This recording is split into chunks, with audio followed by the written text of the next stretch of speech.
Because remember, a lot of time the body reaction is 3 to 5 times seconds long before the thinker knows what's going on.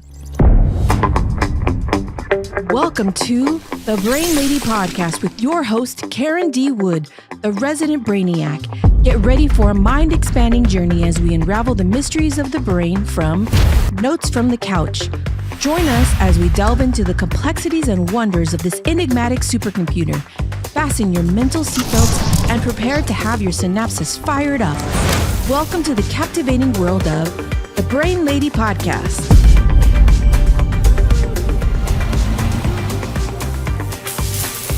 Welcome back to the Brain Lady Podcast, recording here in the podcast lair with our very favorite Jeremaine Jackson co-host. Yeah, Karen D. Wood. So excited to be back here in the podcast layer with you, with the brain lady, the neuron specialist, the hippocampus talking Karen D. Wood. Hippocampus talking.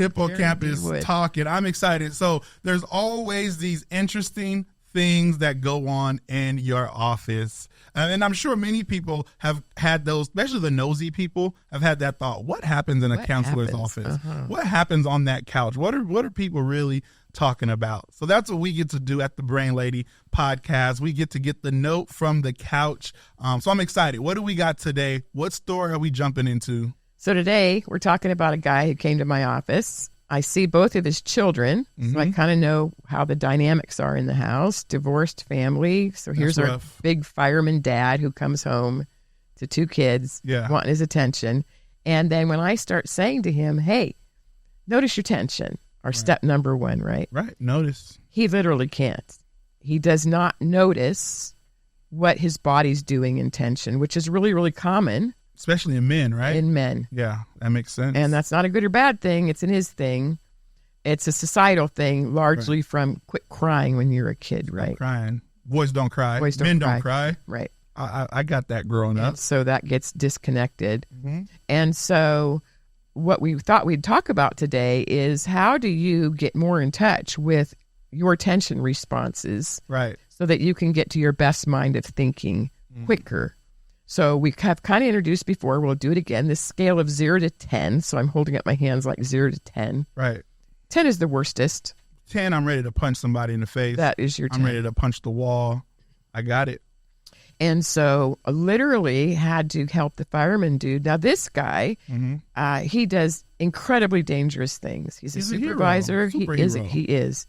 And so he can moderate himself to go do these very dangerous things. Right. But when his 2 kids want to go do something on a weekend when he's tired and he says no, right, and then they both react, he doesn't know what to do with that kind of danger. Because at that point, the brain thinks that's like the same, another burning building, but he knows what to do with the burning building, but not with his 2 sassy kids, right? Yeah. Because one's a teenager, one's a young adult, and I get it. And they haven't seen him for 2 weeks. They want this, that, and this, that. And there it goes. So what we did in the counseling session was literally have a chart of 0 to 10 and start helping him think about what showed up on his body from that precious amygdala doing the fire alarm alert, right? Right. So if you think of that amygdala, hold that hand up. Right. Here it is. There, you did it real well last week. Yeah, and we hanging loose. It's like those amygdalas are on the nail bed, and my whole body's at alert for what these kids are going to say, right? Right. And so we taught him how to recognize every single step of 0 to 10. So you have precious babies. I do, 4 of them. And so what is the first body response you can start feeling when everybody's late in the morning? Ooh. What's that thing? For me, it always starts right here in my chest. Starts from my stomach to my chest. And honestly, what I think it is the buildup of blurting out something. Whether it's hurry up, whether it's sit down, whether it's stop fighting with your brother, whether it's don't throw spaghetti noodles, whatever the case is. I just want to just shout at them sometimes because a dad's loud voice gets kids' attention. It does, but what number does your loud voice show up at? Is that a 1? Is that a 3? Is that what is your? No, I have now built up a pretty good patience, I guess, with my children. So I have to get to an 8, a 10, a 9, but I usually don't get there, right? But I feel the buildup, right? I feel right here in my chest, it's like, okay, that's a 1, that's a 2. And then when I start to grit my teeth, I'm creeping up to a 5 and a 6. And then at that point, I know I need to shift. I need to breathe. Something needs to happen. Something needs to happen, because when we shift past a 5, right, our brain is responding to a little more danger. Mm-hmm. So which one of your kids can get that bigger reaction a little quicker because they have an irritating thing that they do? It definitely will be Noah. Noah is my oldest. Yes, he is. He's the first one.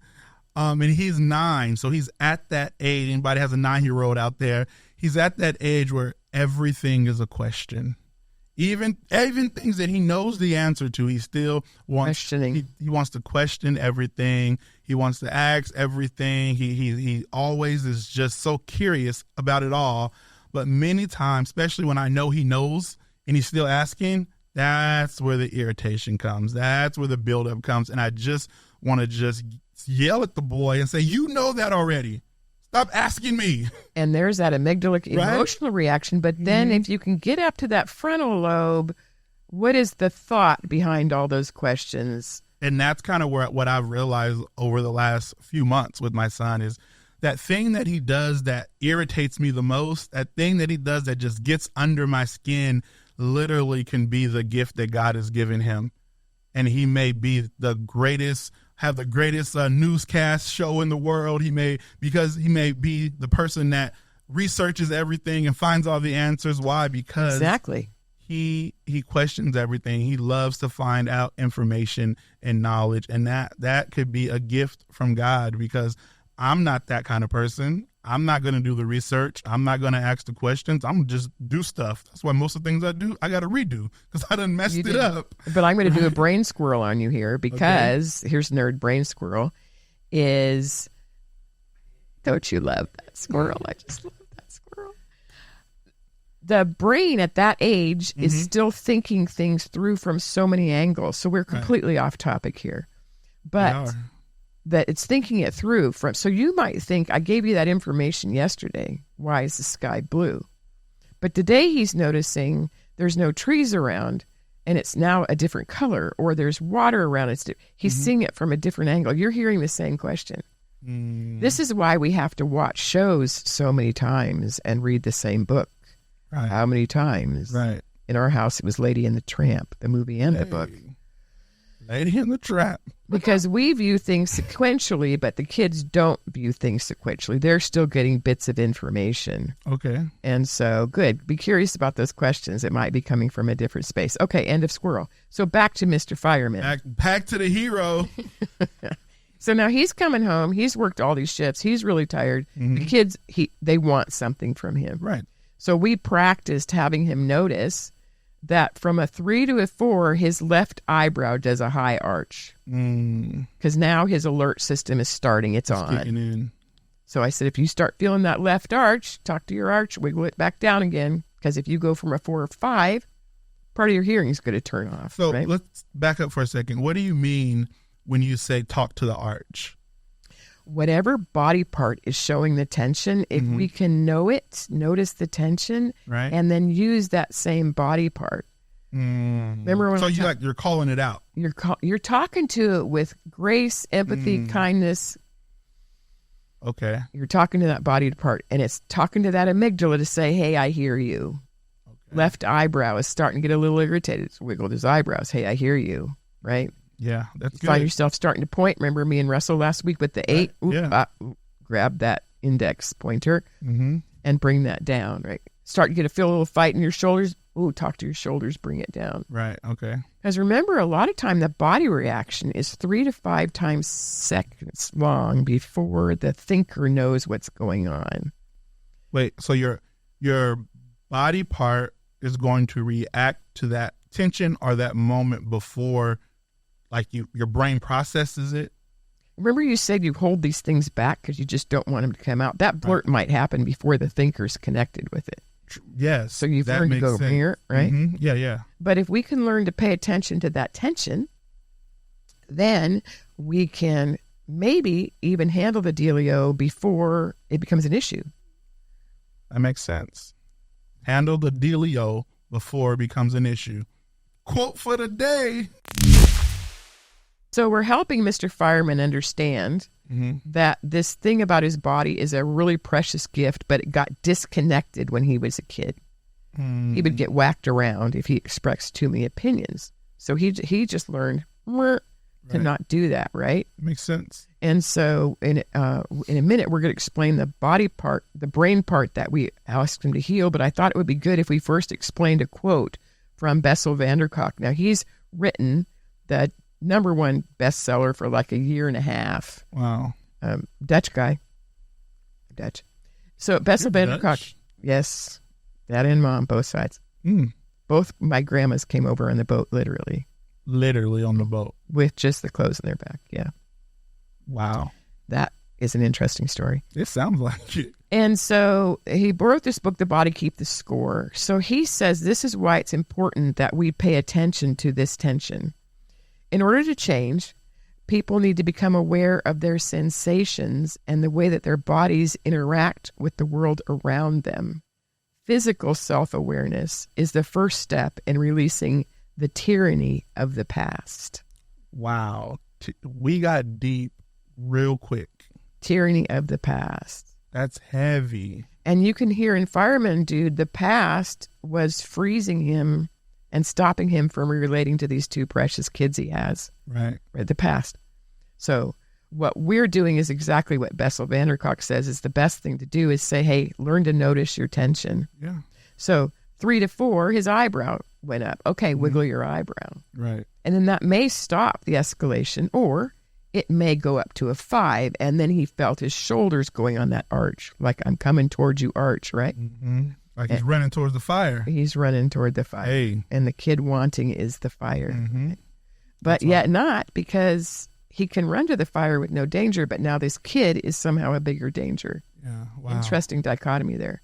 Yeah. So what we're after is saying, okay, and that's when he said, oh, when my daughter gets to be an 8 and is hijacked, that's when she sounds like somebody stepped on her tail like she's a cat. So he noticed his daughter 8, but couldn't notice his own 8. And it wasn't until we gave it the numbers that we helped him realize that means she is too far gone when she's hijacked. Because then, he's a good dad.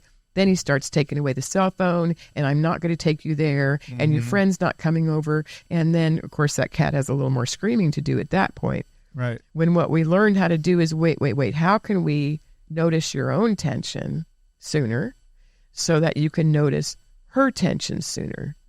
Good. Because I could say to him, your daughter, when she starts getting frustrated, she does a little in her voice at about a 6. He said, what are you talking about? So when she starts getting frustrated, she has a little hitch in her giddy up in her throat. Hitching the giddy up. At about a 6. And then he started listening toward that. That means she's starting to get frustrated. Got it. But see, since he doesn't notice his tension, his ability to hear her wasn't working. So it wasn't just a matter of saying, hey, fireman dude, learn to recognize your own tension and her tension, but how do you become a better listener in all that? That's so good. Which is what I heard you saying in your Noah story. You're learning to listen to the questions. What if that helps them become a better questioner? How do I respond to the question? Right. And instead of saying, I answered that question yesterday, there's your 7.5 going to 8. We can hear it with your voice. Yeah. Eyebrows raised, impatience. Well, are you thinking about it a different perspective, or is it the same question? You just didn't remember what I said yesterday. Right. Yeah. No, that makes so much sense. And that makes so much sense. Part of that is turning it back on him. It might have just been a lazy response, and he did get the information. Or he might say, oh, no, I was actually thinking about this today. And then you're like, wow, that's a really good question. If I stay as a dad, no matter how many times he asks that question, if I just stay curious. Right. If I just stay curious about his questions, even though if it's the same question, that will allow us to go deeper in that conversation, have more conversations, talk more about whatever that situation is. And I think that's where I'm getting to. But in the beginning, it was just annoying. In the beginning. Remember that sketch that set scale of reactivity is a habit. Right. And so it takes us a while to learn that habit and what to do with the habit. Yeah. That's where we talk about reframing it. And that's what we're doing, catching my eyebrows. When I'm moving my eyebrows back down, I'm actually reframing the thought that that's not dangerous. That's not irritating. That's so right? crazy. That's so good. And so what we helped firemen do realize is, yes, it's got disconnected when you were a kid, but you can heal it. So that's what we did in our sessions. So then he'd come back in and he'd say, so you heard about last weekend, I'm assuming. And right, because you talk to his kids. Right, so you get the whole story. What did you say? You get both sides of the pancake. Both sides of the pancake. Hey. Thank you, Dr. Phil. And so it's really, really helpful, right? Because sometimes the teenage kids are just whining, right? Teenage kids. The whole perspective was, he took away my cell phone and it's going to be gone for 2 weeks. Yeah. But then when I get to hear Dad, what really happened? Well, yeah, you snuck out of the house. So it's kind of like, not the greatest thing out of the second story window. She snuck out of the house. I have a squirrel story. I'm ready to listen to yours. Would you like to hold the squirrel? I'll hold the squirrel. Where you tell the squirrel story. I snuck out of the house. How old were you? I was in high school. I was probably my senior year, I would think. Yeah, because I had already had a car. So yeah, it was probably junior or senior year. I snuck out of the house. Thought I was grown. Thought I was going to go to the party after midnight. Oh yes. And I had fun. And then I get home. And the window that I went out of was locked. Locked, closed and locked. Then the front door, I thought maybe I can get in. Of course, the front door is locked. So now I'm panicking. And as I'm at the front door, I hear the garage opening and my dad's car pulling in because he went out looking for me. Which means, yes, his tension. He went out. So, but I'm clever though. I'm smart. I go to the backyard. Take off all my clothes. Thanks and I'm in my drawers. Yes. Because I was going to get in the pool. And I was just going to say, I've been in the pool. Taking a bath. I've been in the pool all night. I just wanted to swim. And as I'm going over to the pool, the sliding glass door flings open. And I'm standing there in my drawers. So busted. Standing there in my drawers. And Dad is slightly proud of himself and slightly very pissed off. But the kicker in all of this is my dad locked the door. Of the slider? Yep. Oh. And I remember that next day, I went to the front door, knocked on it like I was coming home, and my dad said, "You left. You don't live here no more." Oh. And shut the door. Oh. I literally had to ask my dad to come back home. Never snuck out again. Now, speaking of scale of 0 to 10, that's that old such school, a good though. story. Well, but do you think that was from tension or was that wisdom? I think it was wisdom. I mean, yeah, it was wisdom. Growing up, I thought I had the worst parents in the world, the worst. But now, I literally had the best parents because they didn't play. Like they did not play. They were. Don't you wish you could be in their bedroom when they were just so proud of themselves for? Yeah, I didn't let him in. And they just laughed. It was a mess. But yes, I think it was wisdom. I think it was because I'm the man I am today because of my parents, because of my mom, because of my dad, because of the things that I thought was so. There was one time I slammed my bedroom door and my dad took the whole door off. That's the end of that door. I didn't have a door for like 2 weeks. I never slammed the door again. Never. And that's what fireman dude was trying to say is the situation is dangerous, you sneaking out, right? Mm-hmm. But because girl was escalated and in cattail mode, she couldn't hear dad's protection. Right. And so then she escalated and called mom, and mom came right over and went that weekend, right? Yep. And so we talked about how could you have had that same conversation if you didn't have to escalate to attend yourself and have the yelling match in the kitchen, which shuts your boy down. Mm-hmm. And this is where we talk about our step number 3. What would the outcome of the picture been with acceptance that, yes, it's dangerous that you got a girl sneaking out of the house. Mm-hmm. And yes, as a dad, you're not around much. And yes, you think mom's too permissive and all the things, but what would it look like if you could hear her next time? Right. Or sit down and tell her? Did your dad have you the chat about what happened at the party? Was that right? This girl did not have a good time at that party that she snuck out at. So fireman dude dad was disconnected in hearing his kids because his tension scale was doing that 6, 7, 8 thing. And so great story. I feel like as parents, sometimes we just think like, I'm just going to be a good parent.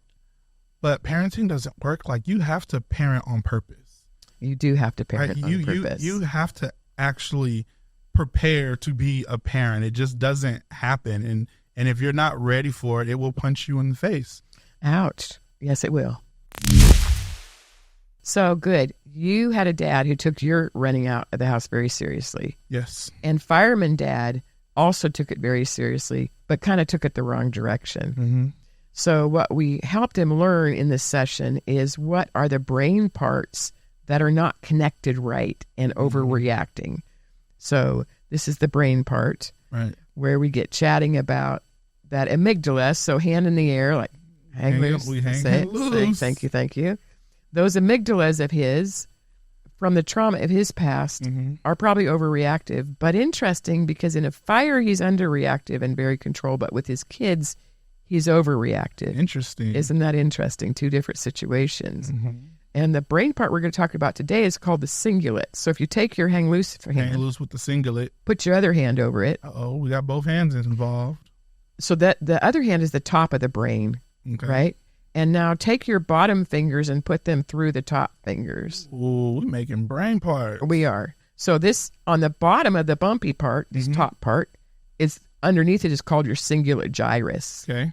So it's not a distinct brain part like the amygdala and the hippocampus is. It's a region. Okay. But we have the fingers come up through here because there's got to be something that connects the bottom reactivity brain to the top thinking brain. Got it. And that's all the things that come through that brain area, like the blood vessels and the neurons and the glial cells, gray matter, that helps all the balanced thinking. So that's called your balancer. Okay. So you can hear in our fireman dad from his traumatic childhood, he didn't get all the balancers parts, right? Got it. And so when he dealt with his kids, he didn't have all his balancers from that cingulate gyrus. But when he was on a dangerous fire, somehow he had all the balancing available to keep himself and his crew safe. Well, and I think that also goes back to what we were saying earlier. He prepared to be a firefighter. Right. He trained to be a firefighter. He practiced to be a firefighter. And then we show up in parenting and we just think it's going to happen. It's not. All that training, all that preparing, all reading those books, going to all those classes, prepared all of this to work. And then we get into parenting and we just think it's supposed to work. But if we haven't practiced it or prepared it or read books on it or talked to people about it, we just don't. We're going to have screaming matches in the kitchen when we find out the kid had got out the second store, right? Exactly. And so not be able to hear each other. And so what we did in the session was taught him about the amygdala as the fire alarm, pay more attention to the fire alarm in your own self, which was interesting as a fireman. Right. To pay attention to that set point of reactivity. Remember that's where we go to by habit. And so if he could pay more attention to his own fire alarm, then pay more attention to this balancer when it was or wasn't working. Right. So in the session, we really worked on complimenting him that he could be balanced in the dangerous fire situation. Right, okay. And then I was able to start complimenting him because that was really hard for him to take a compliment. I bet. Which that's makes a man sense. thing sometimes. And a traumatic childhood thing, right? Yeah. That didn't happen for him. So taught him about his amygdala, that fire alarm, the balancer, the cingulate gyrus, and then taught him how to get up to that frontal lobe. So I'm holding my hand up to that fat part of my forehead. Hey. Yes, careful. That is where we do our best thinking. It's called the front desk. Front desk. So we were asking him to be able to sit at the front desk of the office. And take everything in, process it. Where does it need to go? Be able to see both of his kids. That's what was lost, was the ability to view both of his kids at the same time. And you've got how many to keep track of in your house at one time? 4 of them, 4 boys. 4 boys and a wife is a lot to keep track of getting out of the house. It is. It's a lot of moving parts. A lot of no one can find their shoes. Yes, that is That was always my job from a bigger family, was helping the little sibs find their shoes. Yeah, shoes are always a problem. Mm-hmm. Yeah, one time my son went to school with 2 right shoes on. Oh, that would be just about normal. Yep, absolutely. It worked. It worked out, though. It worked fine. Who cares? Really, who cares? So what we also taught him to figure out was, so what do you want to talk about next, the body part or the belief part? We've been talking kind of about the body, kind of recognizing what's going on in our body, being able to notice. So let's move on to the belief. So the belief, what we mean when we say belief is what we believe about ourselves, what we believe about others, and what we believe about our relationship with the God if we decide to believe in a higher power. No, that's so good. It is us, them, and God. Mm-hmm. So we talk a lot of ways to view things subjectively. Mm-hmm. Like if you think of these steps, subjectively is when I can only see it from my perspective. You can be saying the wisest thing in the world, but I can only see it from my perspective. Mm-hmm. Mm-hmm. And the next step up is objectively. Then I can view the whole thing with peace and clarity, see what's going on with everything. So we practice going on with different situations that happen with him and his 2 kids and the ex-wife. A real good way to do objectively is to think, what would someone else see if they saw this situation? They would see me in the kitchen with a young adult mouthing off with me, with a little guy who's taking his sister's perspective, with the ex-wife on the phone. I'm going to come get him if you don't stop. Yeah. So we helped him see everybody's perspective. So what can I say to the ex-wife to say, no, I've got it, we're okay? Mm-hmm. What can I say to the younger one to say, I'm dealing with sister right now, I'll talk to you in a few minutes? And then what can we say to the screaming tailcat young woman to say, hey, I am now listening to you differently than I used to listen to you? Yeah. Right. What's so amazing is our brain can do those things in milliseconds. Once we understand this whole clear thinking method that we talk about, the notice, look, notice. Once you understand that, language shapes behavior, behavior shapes culture. Once you understand this language, you're able to process all of these things that you're saying in milliseconds. That's that thing we call going global. All my brain parts. We're going global. All my brain parts believe it. All my body parts believe it. My thinking can believe it. And then people can see something different on the outside of me. Yeah. And then I had to work with the kids because they didn't know what to do with this new dad. Right. Who was having real conversations, wanting to talk about emotions and feelings. And so the kids didn't know what to do with that either. So we had to work on this new homeostasis of how do we get to a new place as a family working together. That's so good. Yeah, it was really good. And that's what clear thinking can do. Allows us to do is see the bigger perspective. And I think for me, because I have worked with you for now going on 11 years, and I understand this little bit about the brain that I do. Many times I've tricked myself into thinking like I can't get hijacked, right? Absolutely. I know I'm not going to go there anymore. I'm not going to do that. And I just had a situation at my house this last week. I'm finna tell on myself. Is this a hijacked squirrel? I'm finna tell on myself because I honestly could not believe the way I reacted. But knowing how my brain works, I played out these pictures and I knew exactly where it came from. So I walk into the house, forget what day it was last week. I walk into the house. Well, let's back up. It's been 2 weeks. My wife's been saying the boys need a haircut. You need to cut the boys' hair. The boys' hair is all crazy. She's been telling me this for 2 weeks. I have not cut the boys' hair. I've been busy. I get home. I'm tired. I don't want to cut 4 boys' hair, especially Caden because he's scared of the clippers and he just screams and it's just hard. Poor little guy. It is. So I walk in the house and this woman, my lovely wife, decided, Be careful. the queen, she decided that she was going to cut the boys' hair herself. Oh, ouch.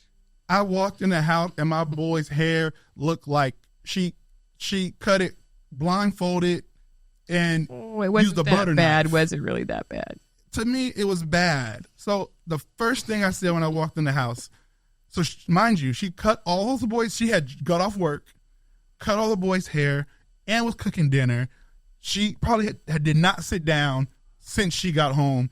And I walk into the house, I see my boy's hair, and the first thing I say is, "What did you do to their hair?" Oh, what number was that? Oh, I went straight to a 10. Straight. I said, "You messed their hair up. How are they going to go to school? I don't want nobody to see their hair. Like, what did you do?" I just was going off for no reason. Oh. And I knew I messed up because she just stared at me. Oh, she has that look. She didn't even respond, really. She just, but I was so dumb. She didn't respond, and I just kept talking. I just kept saying, why didn't you just wait for me? I would have done it. I was so upset. And then I go to the room, and I finally take a deep breath. The doghouse room? No, I go to my bedroom, and I finally take a deep breath. And I would walk into the restroom, I look myself in the mirror, take a deep breath, and I say, "What did you just do?" You could replay the whole thing. And what started to play in my mind, I kid you not, when I was in 6th grade, this is where it all came from. 5th or 6th grade, I remember one of my really good friends, his name was Trevon Jones. Shout out to Trevon Jones, T1 Sports. He shows up at school with a haircut that his mama gave him. Uh-oh. And she tried to put a little Nike sign in his head. Oh, and it looked like Mount Shasta It looked sign. like it was a check mark. Oh. So the entire day, I led the charge in calling him check mark. I led the charge in telling him his mama was stupid and couldn't cut hair and shouldn't have done. All day long, I had the whole school calling my man check mark. And at the end of the day, school was out. We're walking out, and I'm behind them calling him check mark. I got a crowd behind me calling him check mark, and he is just upset. He's angry, and he just turns around and punches me in the face. And we go into a full-blown fist fight. Ow. Teachers come, pull us apart, go to the office, call our parents. So when I walked in the house and seen my boy's hair, all I seen is them being teased. All I seen is them getting into a fight. All I seen is people. PTSD moment. So I go back into the living room. I immediately apologize to my wife. I immediately tell her where it came from because my wife also knows clear thinking. So I was like, "Babe, like my hippocampus just took me somewhere," and like we had that discussion. The hippocampus just took you somewhere. It took me somewhere, and it literally took me back to getting punched in the face. And all I thought is, Caden's gonna get punched in the face. And Ashley had that times 4. Times 4, and Ashley looks at me and she goes, "They're in preschool." That's like all she said. They're in preschool, but in my mind, they're in 6th grade, and they were going to school, and they were going to get bullied, and they were going to get beat up. Get a nickname that followed them for the rest of their life. Check mark. So, but what I love about clear thinking, many times, there's sometimes that, yes, I will get hijacked. We're human, but where clear thinking helps me the most is I recover a whole lot faster. That was just within maybe a minute or two. It was 30. As soon as it was 30 seconds, and most times arguments like that within any relationship will go on for a week. Oh, that could have been a week. Go on for a month. But where clear thinking, look, where that has helped me is I recover a whole lot faster.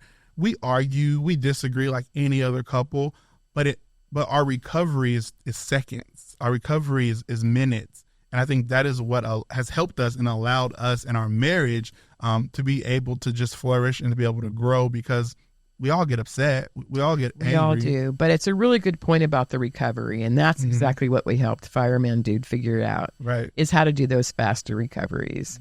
So what we did in that session was help him notice that he was disconnected from his tension responses. Right. And we helped him scale a 0 to 10, figure that out, and how to get back in touch with it, get more an objective view, see it from his kid's perspective. We helped him do all those things, and then helped him figure out how to start enjoying his kids again, which they were ready to not want to live with dad anymore, right? It was getting that serious. And so I think it's a great example, because in this setting, he could be calm, cool, collected, and put out fires.